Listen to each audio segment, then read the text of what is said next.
Coles. Dito tayo mamimili. Ganito ang ano, $5. $5.50 ang strawberry. Blueberries. Sarap mamili guys ng mga ano dito, mga gulay-gulay. $2, $6.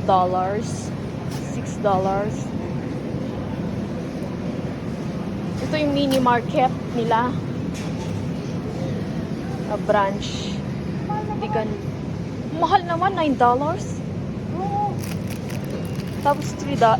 Kamatis guys, $3. Tapos $9. Oh my God. Huwag nang magkamatis. Ito yung ganito sa Ilocos. $11 ano? Pwedeng itanim yung ano nito. Ito, $7 lang kilo. Ito lang ang kukuha. Per kilo. Akala ko yung ano na yun. Ito, per pack. Per pack. Nakapack na yun ito per kilo. Grabe.